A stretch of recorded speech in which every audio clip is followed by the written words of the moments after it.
EVM নিয়ে নানান তর্ক বিতর্ক আলোচনা সমালোচনা শেষমেশ নির্বাচন কমিশনের তরফ থেকে জানানো হলো যে 2024-এর ইলেকশনের জন্য আপাতত যে নতুন ইভিএম কেনার কথা ছিল প্রায় 8.5-9 হাজার কোটি টাকা ব্যয়, সেটি এখন কেনা হচ্ছে না।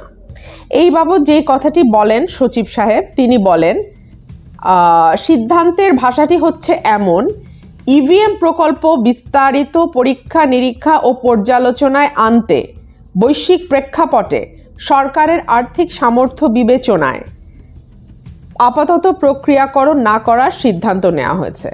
অর্থাৎ ইভিএম প্রকল্পের বিস্তারিত পরীক্ষা নিরীক্ষা এবং পর্যালোচনা করতে হবে, বৈশ্বিক প্রেক্ষাপটে সরকারের আর্থিক সামর্থ্য বিবেচনায় নেওয়া হয়েছে এবং এই নানান পরীক্ষা নিরীক্ষা এবং আর্থিক সামর্থ্য বিবেচনায় আপাতত এটি প্রক্রিয়াকরণ না করবার সিদ্ধান্ত নিয়েছে সরকার। অর্থাৎ পরিকল্পনা কমিশন এরই মধ্যে আমাদেরকে জানিয়েছে, অর্থাৎ নির্বাচন কমিশনকে জানিয়েছে তারা এই মুহূর্তে প্রকল্পটি প্রক্রিয়াকরণ করছে না, এটা বাতিল হচ্ছে না, এই মুহূর্তে এটা রান করছে না, পরবর্তীতে হয়তো রান করবে। অর্থাৎ আমাদের নির্বাচন কমিশন সচিবের যে বক্তব্য তাতে কিন্তু এটা খুব পরিষ্কার, আজকে নির্বাচন কমিশন হয়তো এই মুহূর্তে পরিকল্পনা কমিশনের কাছ থেকে ছাড়পত্র পাচ্ছে না বলে ইভিএম কিনতে পারছে না, কিন্তু প্রকল্পটি এখানেই শেষ হচ্ছে না। তার মানে ভবিষ্যতে সিদ্ধান্ত আসতে পারে যে নতুন করে ইভিএম কিনে নেক্সট নির্বাচনে ইভিএম ব্যবহারের। এই ব্যাপারে একটা কথা একটু আবার মনে করিয়ে দিতে চাই, এই নির্বাচন কমিশনই কিন্তু কিছুদিন আগে বলেছিল যে জানুয়ারির মধ্যে যদি সিদ্ধান্ত না নেওয়া যায় তাহলে আগামী নির্বাচনে ইভিএম ব্যবহার করা সম্ভব হবে না। তবে এখন মনে হচ্ছে যে এই সিদ্ধান্ত যদি মে জুনের দিকেও আসে, মানে বছরের মাঝামাঝি সময়েও আসে ইভিএম কিনবার, নির্বাচন কমিশন খুব সম্ভবত আর এই আপত্তি তুলবে না, তারা সুরসুর করে ইভিএম ব্যবহারের দিকেই হাঁটবে। সেই সঙ্গে নির্বাচন কমিশনের সচিব আরও বলেন, আমাদের কাছে 2018 সালে ক্রয়কৃত যে পরিমাণ ইভিএম আছে সেগুলো দিয়ে 70 থেকে 80টি আসনে নির্বাচন করা সম্ভব। সেগুলোর কোয়ালিটি যাচাই করে 50 হোক 60 হোক বা 70টি আসনে ইভিএম ব্যবহার করা সম্ভব। এখন কমিশন এ বিষয়ে বাকি সিদ্ধান্ত নেবে। আপনারা ইতিমধ্যে জানেন যে 2018 নির্বাচনকে সামনে রেখে প্রায় 3,800 কোটি টাকা বা 4,000 কোটি টাকা ব্যয়ে 1.5 লক্ষ ইভিএম কেনা হয়েছিল।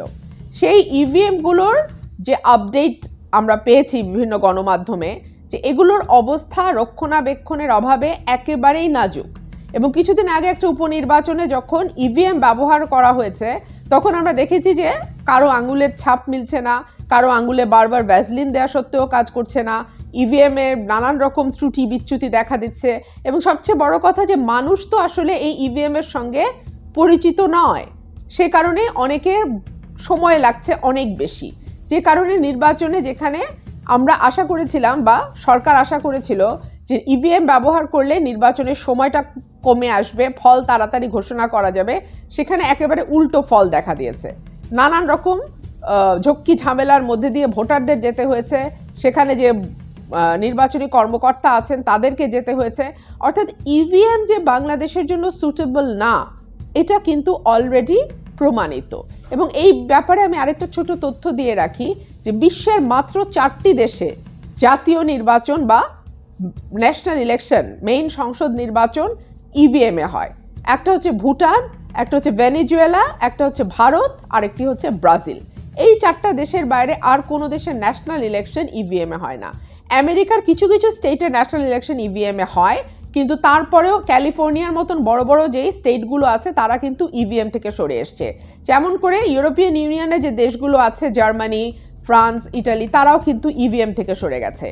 তারা খুব পরিষ্কারভাবে বলেছে যে ইভিএম এ কারচুপির পূর্ণ সুযোগ আছে। এর বাইরেও আমাদের অন্যান্য যেই দেশগুলো আছে যারা একসময় ইভিএম হয়তো ব্যবহার শুরু করেছিল, তারাও পরবর্তীতে ইভিএম থেকে সরে গেছে, কারণ নানান রকম কারচুপির অভিযোগ এসছে। যারা রাজনৈতিক দল আছেন তাদের তরফ থেকে আপত্তি তোলা হয়েছে, এবং এই নিয়ে ভারতের সংসদে তর্ক বিতর্ক পর্যন্ত হয়েছে, এবং ভারতের সংসদের লোকসভায় ইভিএম মেশিন নিয়ে গিয়ে সেখানে পরীক্ষা করে দেখানো হয়েছে যে কি করে এখানে কারচুপি করা যায়। আমাদের বর্তমানে যেই নির্বাচন কমিশন আছে সেই নির্বাচন কমিশনের একজন কমিশনার কিন্তু শুরুতেই বলেছিলেন যে ইভিএম মেশিনে যত না গন্ডগোল, তার চেয়ে ম্যান বিহাইন্ড দ্য মেশিন, অর্থাৎ যে মানুষটি ইভিএম চালনা করেন, যে মানুষটি ওই মানে ভোট কক্ষে বুথের মধ্যে গিয়ে দাঁড়িয়ে ভয় দেখাতে পারেন বা সেই সামর্থ্য রাখেন, সেই মানুষটি আসলে নির্বাচনের জন্য একটা বড় থ্রেট। অর্থাৎ আমাদের মতন দেশে যেখানে নির্বাচন ব্যালটে হলেও সেখানে কারচুপির পূর্ণ সুযোগ থাকে, যেখানে আস্থা এবং বিশ্বাসের একটা বিরাট অভাব আছে রাজনৈতিক দলগুলোর মধ্যে, যেখানে একটা রাজনৈতিক সংকট আছে আমাদের, সেখানে এইরকম ইভিএম ব্যবহার করা বা মেশিন ব্যবহার করার একটাই অর্থ দাঁড়ায় যে এটাকেও একটা কারচুপি হাতিয়ার হিসেবে সরকার ব্যবহার করতে চাইছে। যখন দেখছে যে ব্যালটে আর কারচুপি সম্ভব নয় হয়তোবা, কারণ একবার মধ্যরাতে নির্বাচন করার পর তো সেই প্রক্রিয়া একবার ইউজড হয়ে গেছে, ওটা তো এক প্রক্রিয়া তো আর বারবার করা যায় না। তো সুতরাং এখন ব্যালটে তাদের যদি কারচুপি না করতে পারে কিন্তু নির্বাচনে যে কোনো উপায় জিততে হবে, তখন কিন্তু ইভিএম একটা ভালো সুযোগ। সুতরাং আমার মনে হয় সরকার আপাতত আর্থিক সংকটের কারণে প্লাস আপনার IMF এর চাপ আছে ইত্যাদি নানান কারণে হয়তো তারা ইভিএম থেকে আপাতত সরে এসছে, কিন্তু সচিবের বক্তব্যই এটা খুব পরিষ্কার যে এই সরে যাওয়া কিন্তু পার্মানেন্ট সরে যাওয়া না। সরকার হয়তোবা এই বছরের মাঝামাঝি বা এর মধ্যেই একটা সিদ্ধান্ত নেবে আবার ইভিএম ক্রয় করার এবং নতুন করে ইভিএম এ ভোট করবার একটা সিদ্ধান্ত আসতে পারে। তাছাড়া সরকারি দল আওয়ামী লীগ তো বলেইছে, আওয়ামী লীগের সভানেত্রী তো অলরেডি বলে দিয়েছেন যে কয়েক মাস আগে 300 আসনেই ইভিএম এ ভোট হবে। সুতরাং ইভিএমটা এত সহজে চলে যাচ্ছে এটা মনে করবার কোনো কারণ নেই। আপাতত হয়তো স্থগিত করা হয়েছে, কিন্তু ইভিএম এ নেক্সট ইলেকশন হওয়ার পূর্ণ সম্ভাবনা আছে।